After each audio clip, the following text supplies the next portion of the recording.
뉴스데이 시작합니다. 저는 김윤수입니다. 미국발 인플레이션 충격과 글로벌 긴축 공포에 이 국내외 경제가 흔들리고 있습니다. 더 큰 문제는 이제 시작 단계일지 모른다는 겁니다.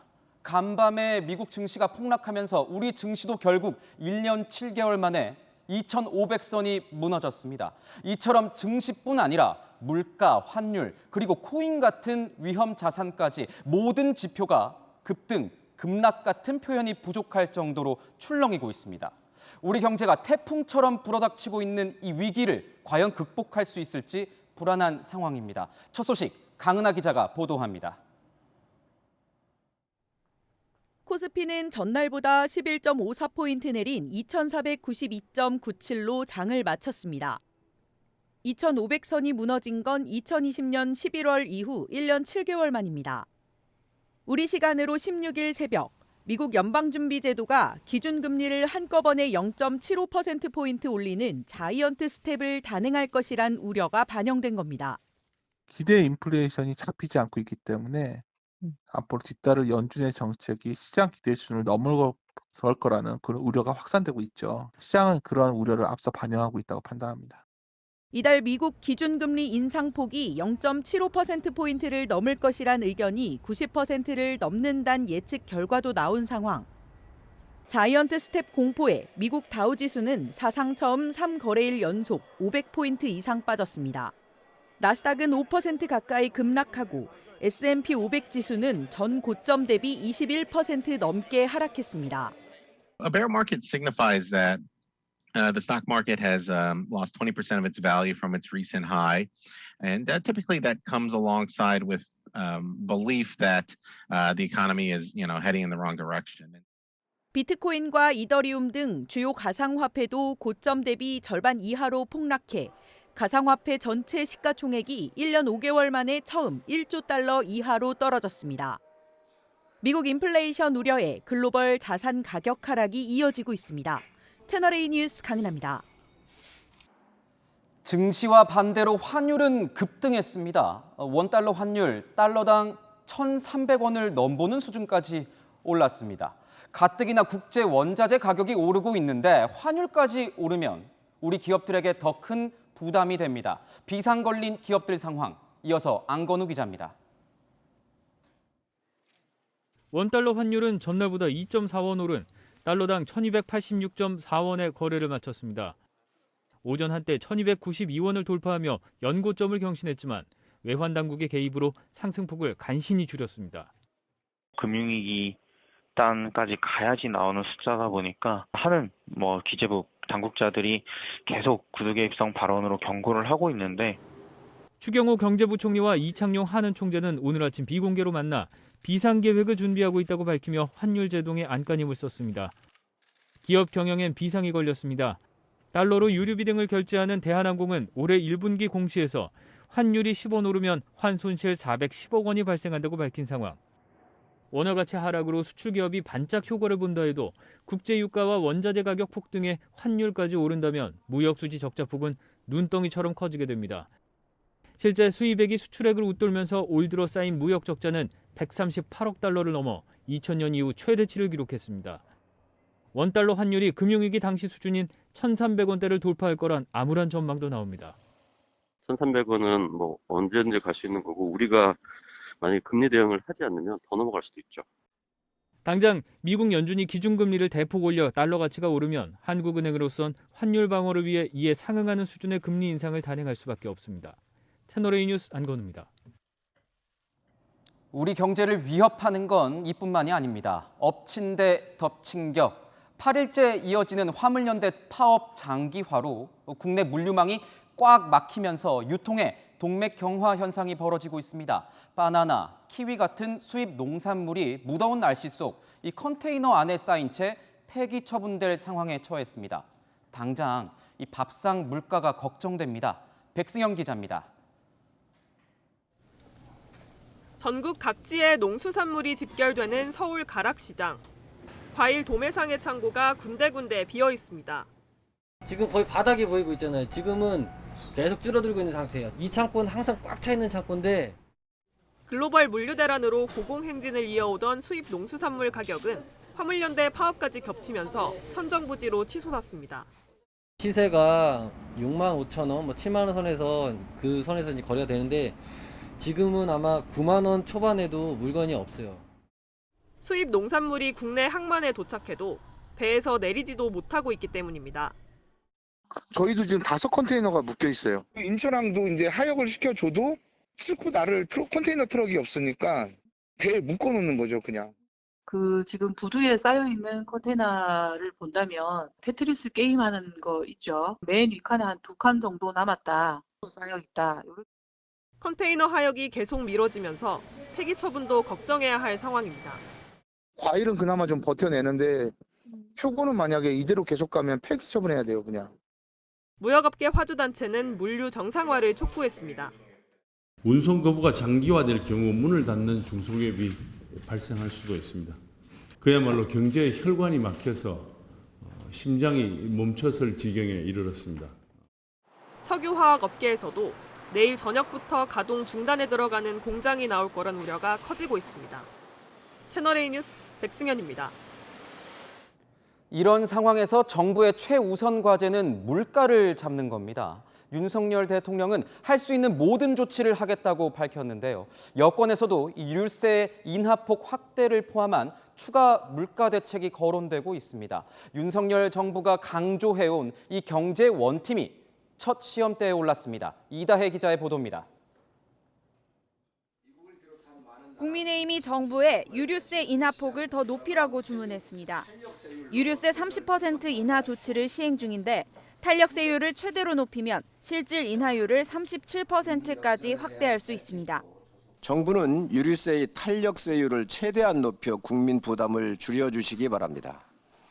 또한 탄력세율로 조절 불가능한 것은 추후 여야 입법을 통해서라도 물가를 잡아야 합니다. 화물연대 파업에는 당이 개입하지 않는다고 선을 그으면서도 협상 상황을 챙기며 물밑 지원을 하고 있습니다.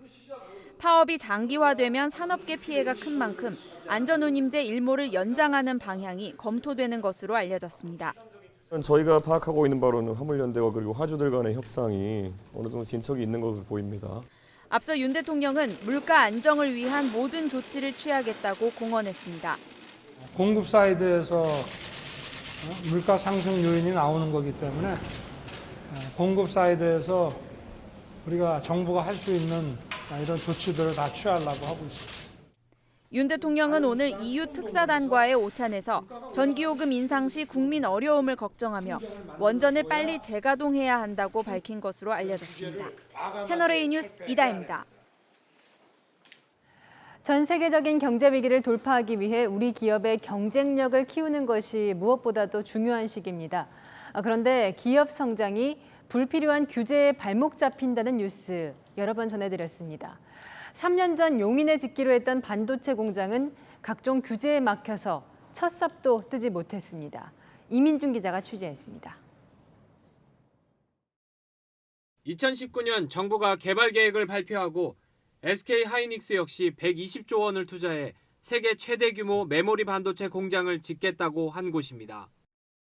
용인 반도체 클러스터가 들어설 부지입니다. 이미 보상이 끝나 경작을 할 수 없는 돈에는 자풀만 무성하지만 정작 공장 착공은 계속 미뤄지고 있습니다.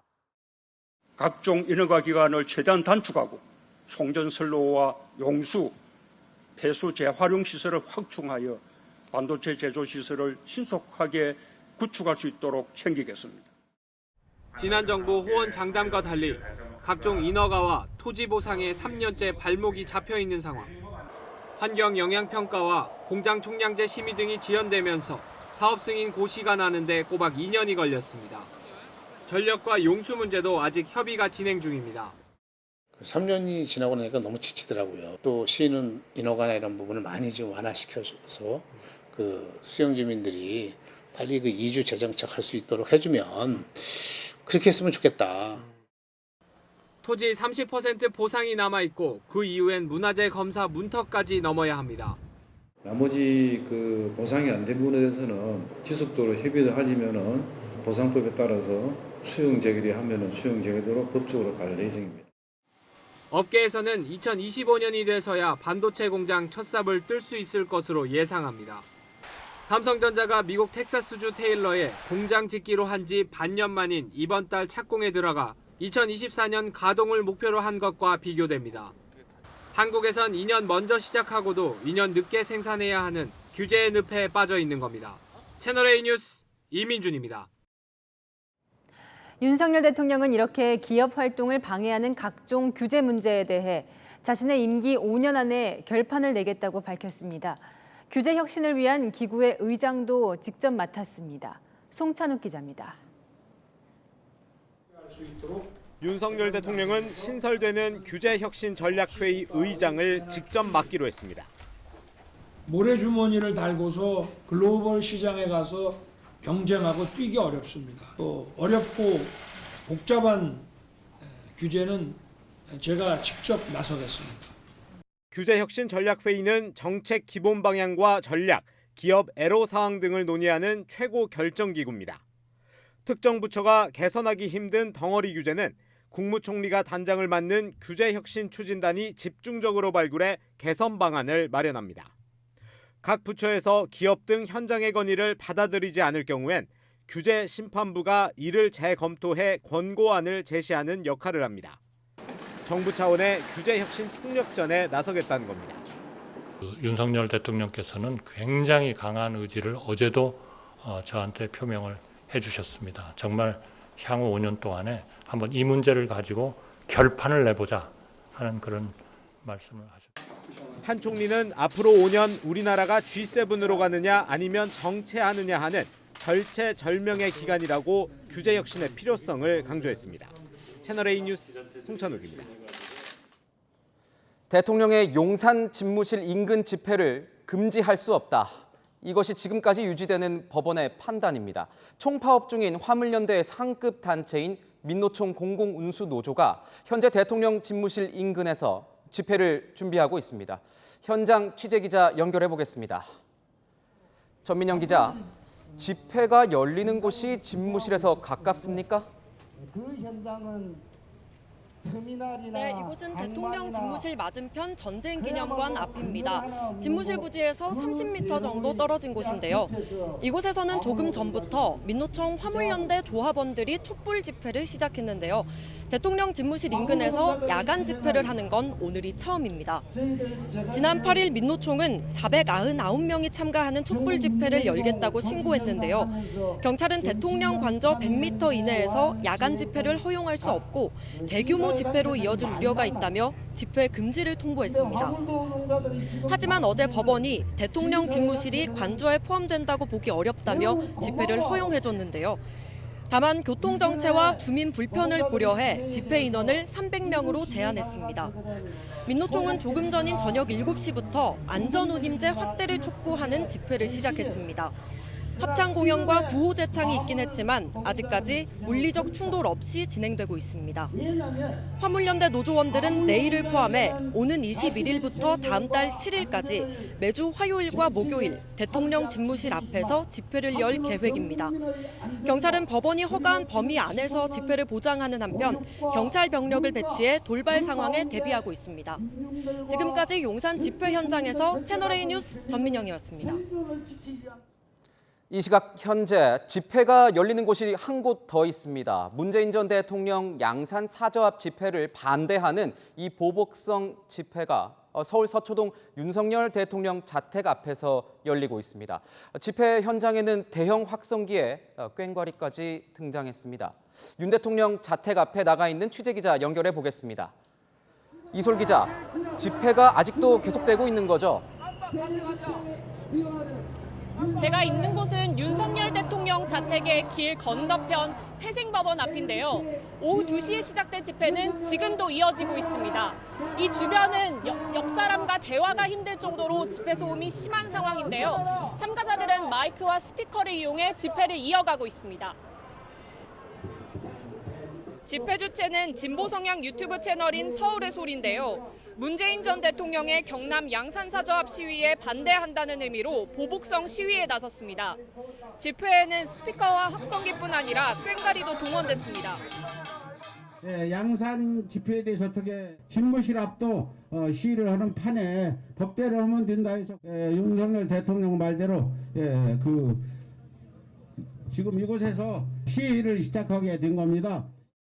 이곳은 일반 주거지역으로 분류돼 낮 동안은 10분간 측정치 평균이 65데시벨 이하, 일몰 이후 야간에는 60데시벨 이하의 집회 소음만 허용되는데요. 집회는 다음 달 7일까지 매일 24시간씩 진행하는 걸로 신고돼 있습니다. 주민들은 집회 첫날부터 괴로움을 호소하고 있습니다. 좀 자제를 했으면 좋겠는데 대통령 앞 사저인데 여기는 또 딴 사람도 있잖아요. 남들한테 피해를 너무 많이 주는 것 같아요.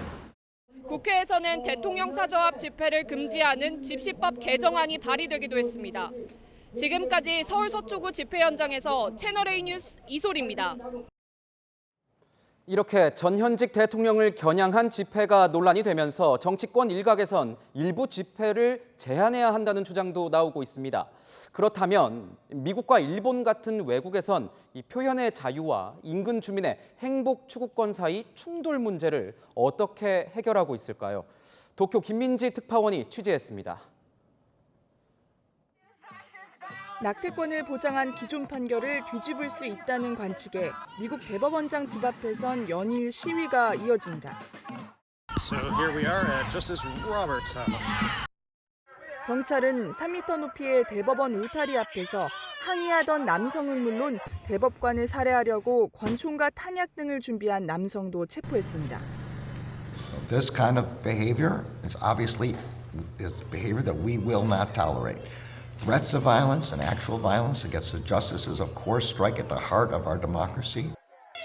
잦은 집회와 시위로 골머리를 앓는 미국은 주마다 각기 다른 해법을 마련했습니다. 백악관과 대법원이 있는 워싱턴 DC의 경우 주거지역 인근에서 발생하는 집회 소음이 80데시벨을 넘으면 소음 방해로 규정합니다. 우리나라 낮 시간 주거지역에 적용되는 최고 소음도보다 엄격합니다. 뉴욕주에선 확성기를 사용하려면 사전에 허가를 받아야 하고 LA의 주거지역 152m 이내에서 확성기 사용은 학교나 교회 같은 활동을 제외하면 일체 금지됩니다. 일본 총리 관저 앞에서 열리는 반정부 시위. 우리와 달리 사전 허가제로 집회를 운영하는 일본에선 집회의 효과를 극대화할 수 있는 시간에 집중하는 모습을 자주 볼 수 있습니다. 지금 저녁 7시가 다 되어 가는데요. 주변 관공서의 소음 피해를 줄이기 위해 일부러 퇴근 시간 반에 집회를 열고 있습니다. 차량 확성기를 사용하는 혐한 우익 시위가 골칫거립니다.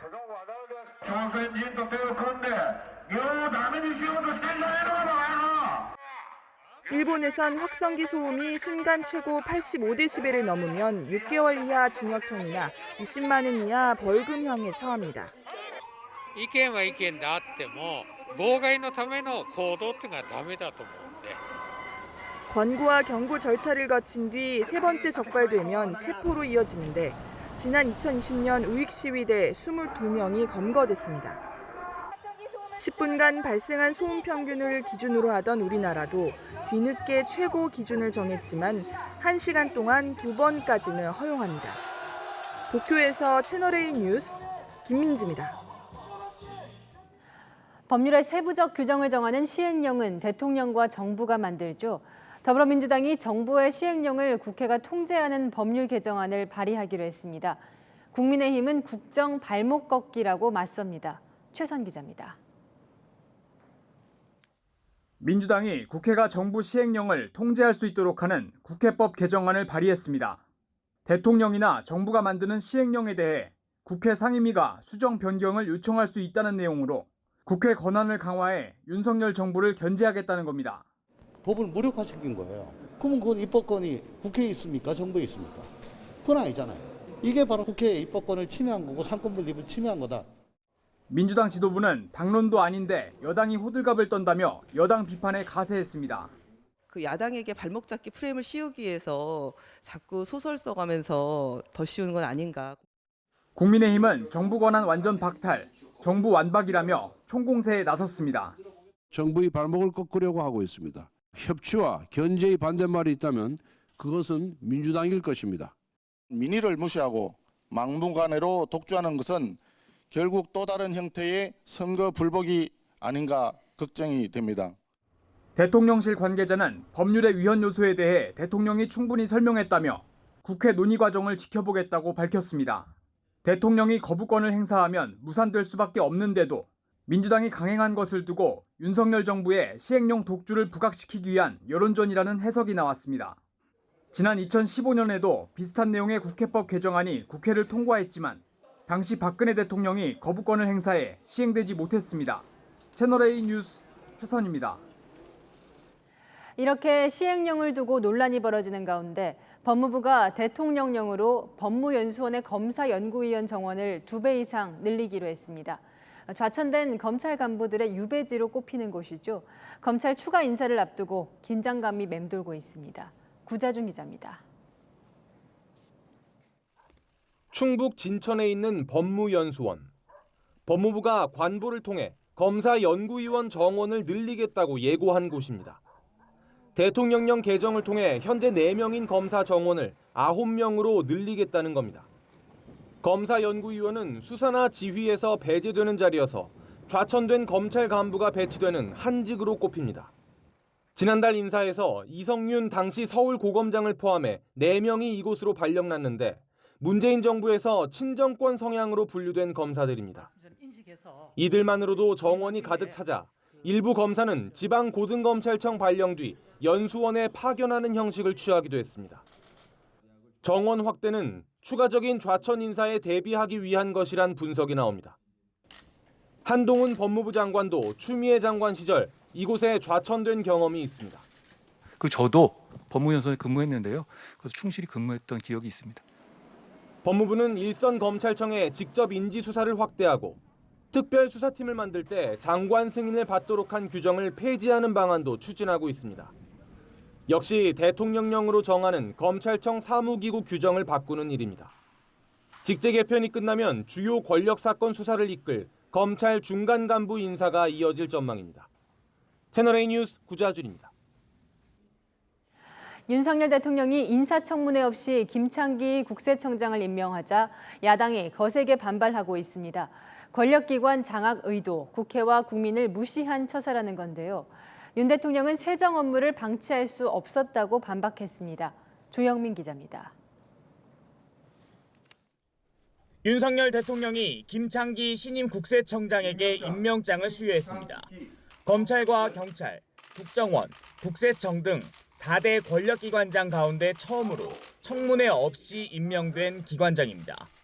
더불어민주당은 권력기관 장악 의도라며 국회와 국민을 무시했다고 비판했습니다.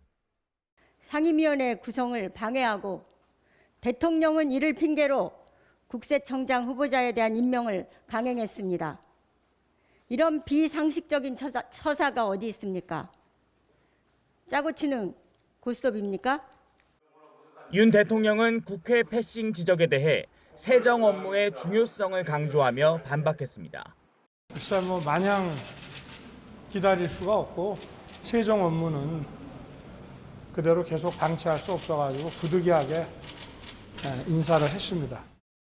대통령실 관계자는 김 청장 임명 동의안을 국회에 보낸 시점이 지난달 16일이었다며 마음만 있으면 인사청문회를 열 수 있었던 만큼 국회가 스스로 권리를 포기한 것이라고 꼬집기도 했습니다. 윤 대통령은 다만 박순애 교육부 장관 후보자와 김승희 복지부 장관 후보자의 경우 국회 인사청문 절차를 밟을 수 있도록 최대한 기다리겠다고 했습니다. 채널A 뉴스 조용민입니다. 당 쇄신을 위해 젊은 리더십을 꾸리자. 민주당에서 나온 목소리입니다. 80년대 학번 60년대생인 86그룹 대신 90년대 학번 70년대생인 97그룹으로 세대 교체를 해야 한다는 건데요. 친 이재명계는 64년생인 이재명 의원의 전당대회 출마를 막기 위한 카드라며 불쾌하다는 기색을 드러내고 있습니다. 전혜정 기자입니다. 민주당 비이재명계 중진들이 90년대 학번 70년대생, 이른바 97그룹이 당 간판을 맡아야 한다는 세대교체론을 띄우고 있습니다. 먼저 97그룹으로 친문 재선인 강병원 의원이 전당대회 출마 가능성을 시사하고 나섰습니다. 세수를 세 부대에 부어야 된다는 말이 있잖아요. 세수는 역사적인 예. 사명이 맡겨진다면 예. 또 피할 수는 없을 것 같고요. 되게 진지하게 여러 의원님들의 말씀 경청하고 고심하고 있다는 말씀드리겠습니다. 민주당의 한 재선 의원은 이번에 이재명 의원은 뒤로 물러서고 새 인물을 키워야 한다는 게 대체적인 분위기라고 말했습니다. 민주당 초재선 의원들이 개최한 선거 패배 평가 토론회에서도 이재명 의원이 차기 전당대회에 나가면 다음 총선에서도 패배할 수 있다는 경고가 나왔습니다. 저는 이재명 후보는 본인을 위해서 당을 위해서 이번에 출마하시면 안 된다고 봅니다. 이재명 후보가 출마하는 순간 당은 혁신은커녕 어마어마한 갈등의 블랙홀에 빠져들 것이고 민주당 지지층만 원하는 것을 하면 선거에서는 집니다. 친 이재명계의 한 의원은 세대 교체론에 대해 세대 교체는 당원과 국민이 자연스럽게 만드는 것이라며 불쾌한 기색을 드러냈습니다. 친명계 안민석 의원은 민주당 내 기득권 카르텔 세력이 패배 책임을 엉뚱한 곳에 돌리고 있다고 날을 세웠습니다. 이재명 의원은 공개 발언을 자제한 가운데 오늘 후원금 모금 2시간 30분 만에 연간 한도액 1억 5천만 원을 채웠습니다. 이 의원은 SNS에 반드시 보답하겠다는 글을 남겼습니다. 채널A 뉴스 전혜정입니다. 더불어민주당 개파 논란이 계속되는 가운데 친문계가 세력 결집에 나섰습니다. 문재인 전 대통령을 지킨다는 의미의 부엉이 모임을 가졌던 친문계, 초금회라는 모임으로 다시 움직이기 시작했습니다. 최수연 기자의 단독 보도입니다. 더불어민주당 내 친문 의원들이 초금회라는 이름으로 본격적인 활동에 나설 것으로 알려졌습니다. 초금회는 청와대 출신 초선 의원들의 금요일 모임으로 시작했는데 이후 청와대 출신 재선 의원들까지 합류했습니다. 윤건영, 윤영찬, 한병도, 고민정 의원 등 문재인 정부 청와대 출신 의원 10여 명이 참여하는 것으로 전해집니다. 문재인 전 대통령을 지킨다는 의미의 친문 부엉이 모임 해체 이후 구심점이 없던 친문 진영이 다시 새 결집에 나섰다는 해석이 나옵니다. 최근 초금회 회의에서는 당내 초선 강경파 의원들의 모임인 철험회와 차별화하기 위해 계파 갈등의 중심에는 서지 말자는 의견을 주고받은 것으로 알려졌습니다. 검찰의 백운규 전 장관 구속영장 청구를 계기로 적극적인 대여 투쟁도 마다하지 않기로 했습니다. 또 문재인 전 대통령의 양산 사저를 정기적으로 방문하고 사저 주변 시위 문제를 해결하는 데도 힘을 보태기로 했습니다. 엄정하게 처리하겠다고 이야기를 했는데 엄정하게 처리된 게 하나도 없습니다. 오히려 이번 주말의 집회 양상을 보면 더욱더 심각해지고 있고요. 민주당 관계자는 초금회는 당초 친목 성격의 모임이었지만 문재인 전 대통령 퇴임 후 결집력이 강해졌다고 설명했습니다. 초금회 소속 한 의원은 이전부터 존재했던 모임이라며 양산사저 방문 또한 안부를 전하기 위한 것이지 정치적인 목적은 없다고 확대 해석에 선을 그었습니다. 채널A 뉴스 최선입니다. 여당이라고 조용할 순 없겠죠. 이준석 대표와 친윤석열계의 당권 투쟁에 안철수 의원까지 참전하면서 국민의힘엔 전운이 감돌고 있습니다. 이 대표 그리고 설전을 벌인 친윤계 정진석 의원, 악연이 있는 안철수 의원, 세 사람이 오늘 조우했는데 말 그대로 어색했습니다. 안보겸 기자입니다. 이준석 국민의힘 대표는 최근 거친 언쟁을 벌였던 친윤 정진석 의원을 그대로 지나친 채 의원 총회장에 들어섭니다. 개소리, 육모 방망이 등 감정 싸움으로까지 번진 뒤 가까스로 봉합됐지만 따로 인사를 나누진 않았습니다. 이준석 대표랑 우크라이나 그만합시다. 오늘 따로 말씀은 안 하시나요? 아이 그만해. 우리가 국정, 민생 이런 거에 좀 더 집중하자 그런 얘기하고 싶은 거야. 국민의힘 소속으로 첫 의원총회에 참석한 안철수 의원은 이 대표를 만나 서로 팔을 뻗어 악수를 나눕니다. 최근 국민의당 추천 최고위원 인선을 놓고 갈등을 빚은 뒤 처음 마주한 겁니다. 이 대표는 국민의당 몫으로 추천된 최고위원 인선에 반대 입장을 고수했습니다. 추천된 인사가 과거 국민의힘을 걸레 등으로 비난한 건 문제가 있다는 겁니다. 최근에 나온 지도부 구성 문제에 대해 가지고 이야기를 하자고 얘기를 했는데 오늘은 논의를 못할 것 같은데 단기간 내에 이런 논의를 해야겠죠. 안철수 의원은 과거 발언이 대수롭지 않다는 입장을 보이며 물러설 뜻이 없음을 분명히 했습니다. 서로 치열하게 경쟁하면서 나올 수 있는 그런 여러 가지 말들 아니겠습니까? 오히려 화합의 제스처로 그렇게 추천드린 겁니다. 안 의원 측 관계자는 추천 인사를 두고 이래라 저래라 하는 건 명백한 합당 정신 위배라고 주장했습니다. 최고인의 권력 구도를 바꿀 수 있는 최고위원 2명 인선을 놓고 갈등이 격해질 수 있다는 관측이 나옵니다. 채널A 뉴스 안보겸입니다.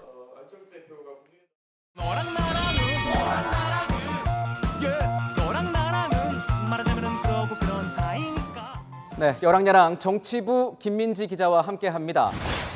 자, 첫 번째 주제 보겠습니다. 윤석열 대통령이 보이는데 어떤 아저씨예요? 네, 뚱뚱한 아저씨입니다. 네. 물론 제 표현은 아니고요. 그렇죠. 지난해 여름 김건희 여사가 한 재단사에게 윤 대통령의 맞춤 정장 제작을 의뢰하면서 쓴 표현이라고 하는데요. 직접 들어보시죠. 메시지로 있는 어떤 여성분이 저한테 뭐 뚱뚱한 이제 중년인데 좀 그런 아저씨인데 좀 세련되게 옷 좀 만들어줄 수 있냐 이렇게 질문을 하시더라고요. 그래서 디테일하게 세부적인 거를 많이 물어보시더라고요. 그러니까 김건희 여사가 직접 업체를 수소문해서 의뢰를 했다는 거군요? 맞습니다. 윤 대통령이 정치에 입문한 지난해 여름부터 최근 취임식에서 입은 맞춤 정장까지 제작한 것으로 알려졌는데요. 이 과정에서 윤석열 대통령이 주문한 건 딱 한 가지였다고 합니다. 대통령께서는 모든 거는 다 부인에게 맡긴다고 이제 말씀을 하셨고, 근데 딱 유일하게 바지 핏은 좀 편하게 해달라, 넉넉하게 해달라. 남편의 바지통을 말릴 수 없으니 본인 편안하게 해주되 다만 너무 펄럭거리지만 않게 좀 부탁드린다 이렇게 말씀하셔가지고. 지난해 윤석열 대통령은 한 언론과의 인터뷰에서 늘 같은 옷만 입고 다녀서 아내와 다투기도 한다며 본인같이 뚱뚱한 사람은 편한 옷이 좋다고 취향을 이야기한 적이 있습니다. 해당 양복점 대표가요, 여성 맞춤복도 곧 제작할 예정이라면서 1호 뮤즈는 김건희 여사라고 밝혔는데요. 그러면서 김 여사가 이달 말 나토 정상회담에 동행하는 걸 대비한 게 아니냐는 추측이 나오기도 했습니다. 대통령과 영부인이 가는 곳마다 그 주변 인물들의 말 한마디 한마디도 큰 관심의 대상이 되는 것 같습니다. 네, 그렇네요. 다음 주제 보겠습니다. 새 이름. 대통령실 새 이름이 조금 전에 공개됐다고요? 맞습니다. 용산 대통령실입니다. 그동안 부르던 이름이 그대로 사용되는 건데요. 원래 국민의 집, 국민청사, 민음청사, 또 바른누리, 이태원로 22 등 기존 5개의 후보군이 있었죠. 대통령실은 이 5개 후보작 중 과반 득표를 얻은 명칭이 없는 데다가 부정적 여론도 고려했다고 밝혔습니다. 그렇다면 지금 이대로 계속 용산 대통령실 이라는 이런 명칭이 유지되는 겁니까? 아니요. 일단 한 번 정하면 그 이름을 오랫동안 사용해야 하는 만큼 성급하게 선정하는 것보다는 합당한 명칭이 나올 때까지 시간을 좀 더 가지겠다는 취지인데요. 한편으로는 이 대국민 공모까지 받아놓고 기존 명칭을 유지하게 되면서 국민과의 소통으로 열린 대통령실을 만들겠다는 당초 취지가 무색해졌다는 지적도 나옵니다. 네, 마지막 주제 보겠습니다. 김건희 여사 얘기가 이어지는데요. 이 공개석상에 자주 나오면서 시끌시끌합니다. 맞습니다. 김건희 여사의 공개 행보가 늘어나면서 이런 지적이 나옵니다. 일단 첫 단추부터 잘못 깼잖아요. 집안에서 내조하듯이 그렇게 하겠다고 했는데 그게 안 되잖아요. 그러면 빨리 공식적이고 투명한 시스템을 만들어야 됩니다. 그러니까 이건 현재 영부인을 보좌하는 제2부속실이 없다 보니 뭔가 공적인 뒷받침이 없다는 지적 같은데요. 맞습니다. 어제 봉하마을에 한 동석자를 두고는 뒷말도 나왔습니다. 네, 김건희 여사 뒤쪽 저 여성을 말하는 것 같은데 대통령실 관계자는 아닌가요? 네. 참배 복장과 거리가 먼 일반 티셔츠와 샌들 차림에다가 일각에서는 특정 무속인과 닮았다는 얘기까지 나왔는데요. 대통령실 관계자는 대학 교수인 김 여사의 지인이라면서 무속인은 아니라고 설명했습니다. 김 여사가 대표로 있던 회사의 임원을 지내기도 한 이 여성은 지난달 김 여사가 충북 단양 구인사를 찾았을 때도 옆에 있었습니다. 근데 그래도 이 영부인 일정이잖아요. 그냥 지인이 따라가도 되는 겁니까? 민주당은 그래서 이 여성이 무엇을 했는지 따져 물었습니다. 대통령 문고리를 능가하는 김건희 여사의 비선 문고리가 기세를 떨치고 있는 것 아닌지 의문스럽습니다. 대통령실은 여성은 아무런 역할도 안 했고 그저 노무현 전 대통령을 함께 추모했을 뿐이라고 답했습니다. 앞서 대통령실 관계자는요, 당초 비공개 일정이었고 언론을 통해서 알려지면서 공개하게 된 것이라고도 해명했습니다. 글쎄요, 이건 뭐 비공개냐 아니냐 이런 문제가 중요한 것 같지는 않은데요. 네, 심지어 공개 일정에서도 대통령실에서는 배포를 안 한 사진이 팬클럽에서는 공개돼서 연일 논란이고요.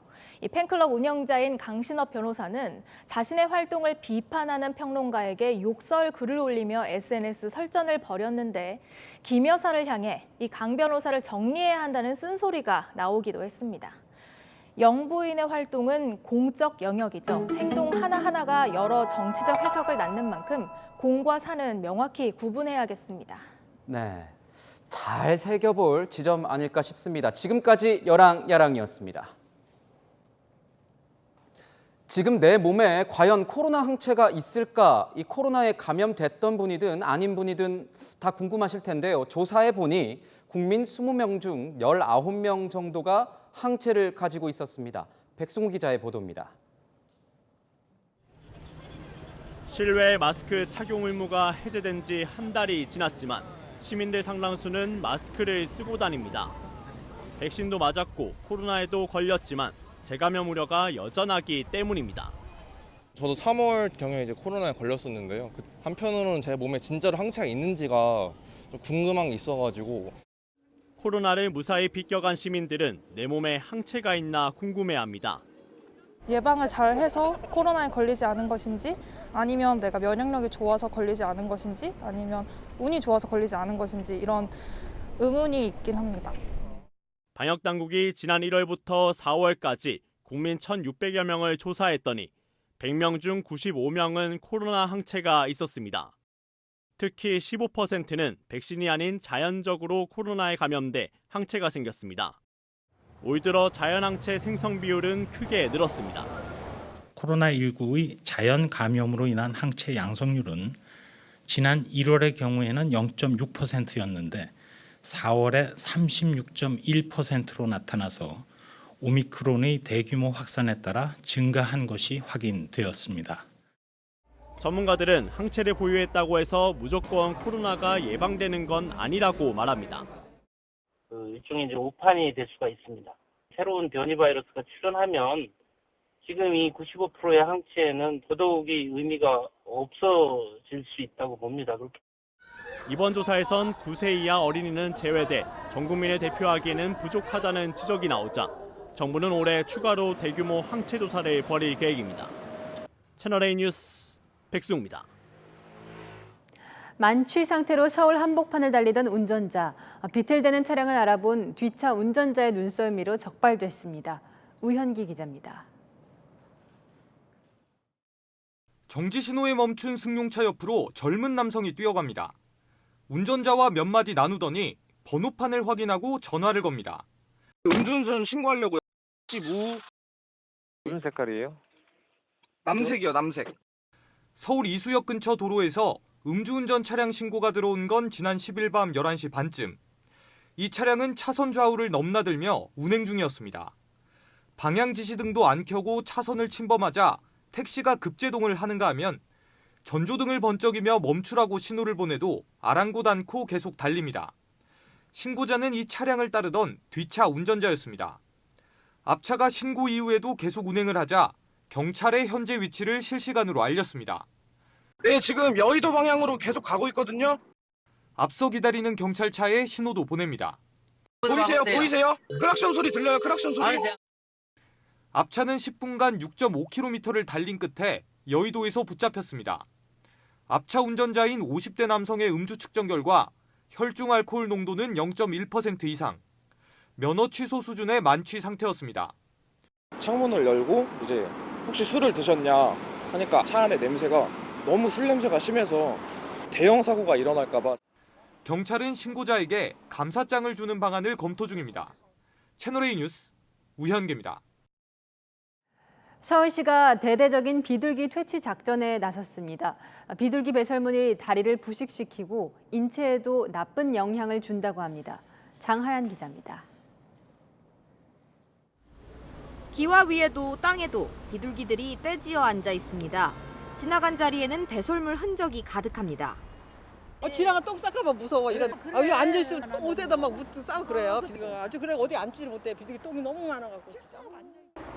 다리 밑은 더 심각합니다. 비바람을 피할 수 있고 지상에서 6에서 12m 정도 높이여서 들짐승들로부터 안전하기 때문입니다.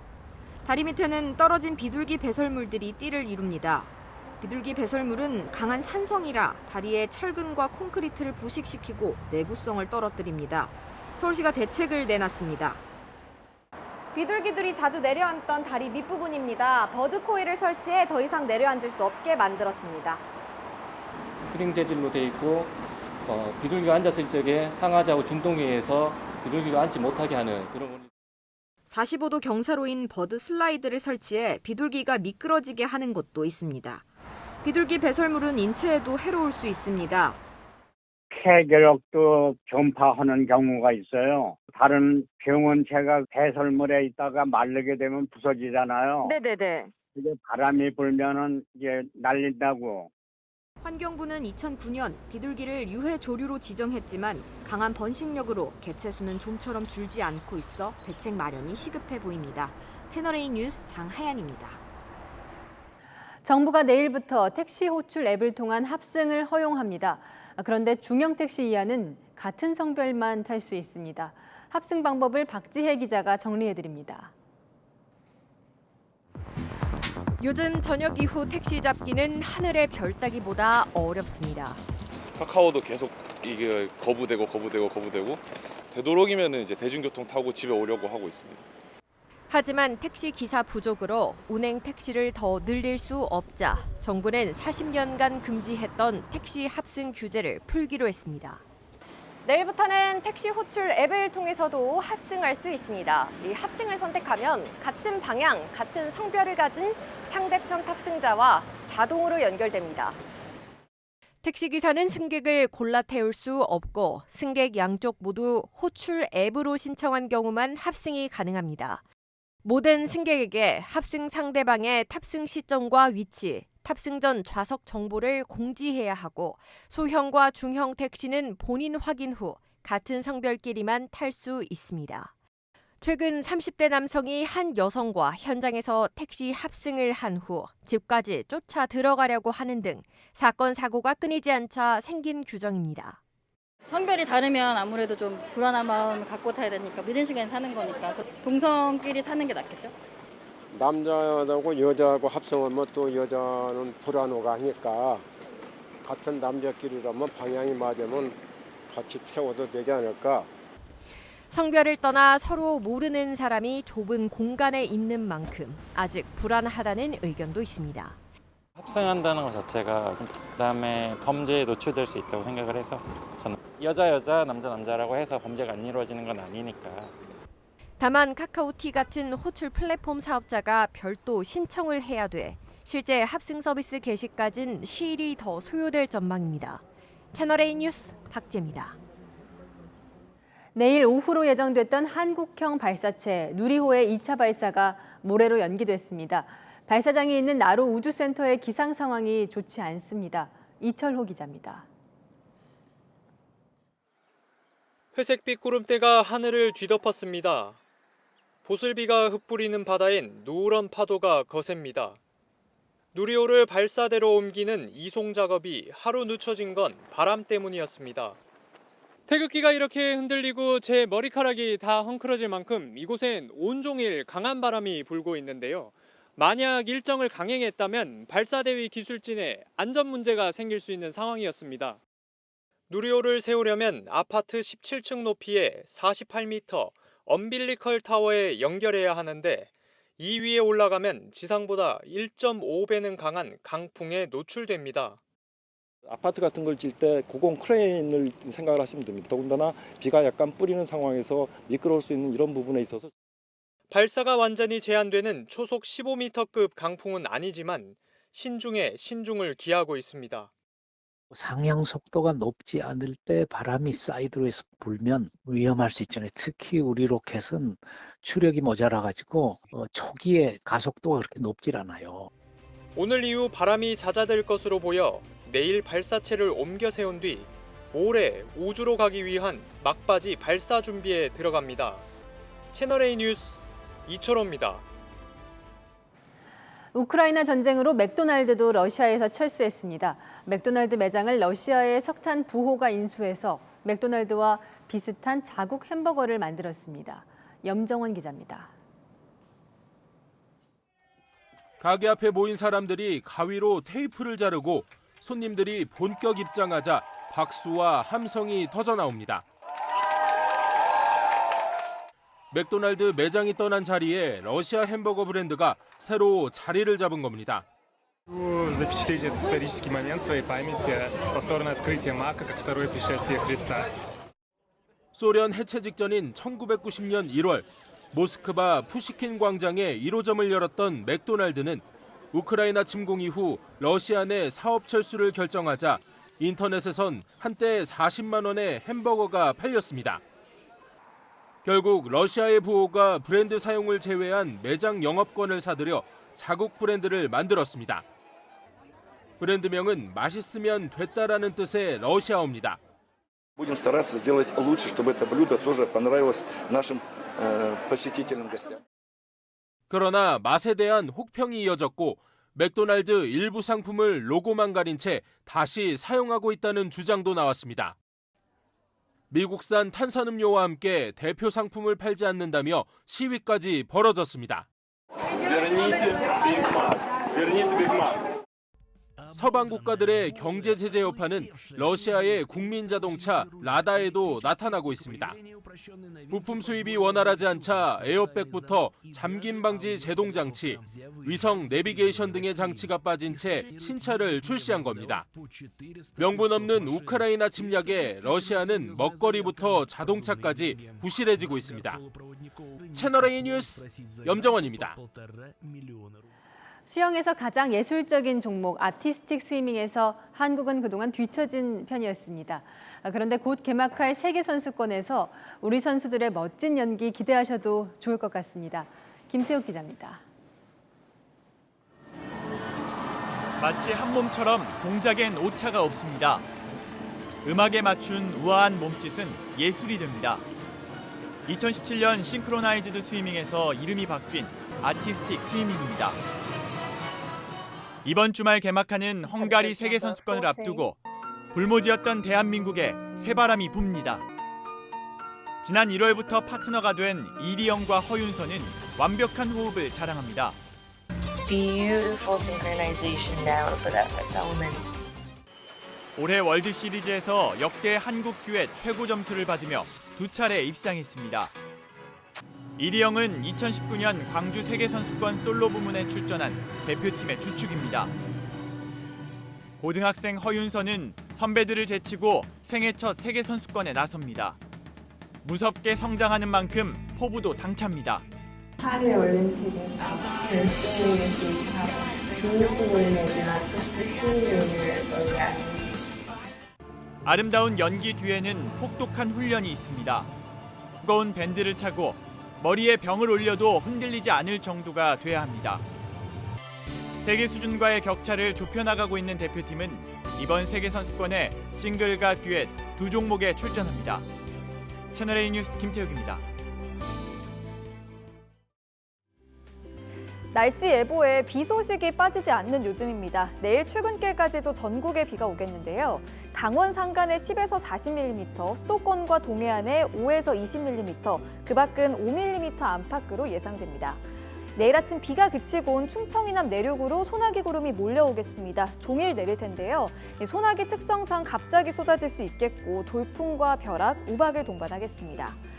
흐린 날씨 속에 내일은 종일 선선하겠습니다. 아침 기온은 서울이 16도 보이겠고요. 한낮에 서울은 24도, 광주는 25도 등 대체로 25도 안팎으로 예상됩니다. 오락가락한 날씨 속에 누리호의 2차 발사일이 모레로 미뤄졌는데요. 우선 이송 예정일인 내일 전남 고흥은 흐린 가운데 바람이 오늘보다 약해지겠고요. 모레도 날씨로 인한 큰 변수는 없을 걸로 보입니다. 주 후반부터는 다시 초여름 더위가 찾아오겠습니다. 날씨였습니다. 양산과 서초동, 전현직 대통령 자택 앞에서 벌어지는 집회. 맞불 작전이 되어버린 집회는 자신들의 주장을 알린다는 본래 취지는 사라지고 상대방을 괴롭히는 공격 도구로 전락했습니다. 비방과 욕설만 난무하는 스피커 대결에 이웃 주민까지 볼모로 잡힌 상황이 됐습니다. 네가 하니 나도 한다는 식의 보복의 악순환. 평범한 시민들은 하루하루가 고통입니다. 마침표 찍겠습니다.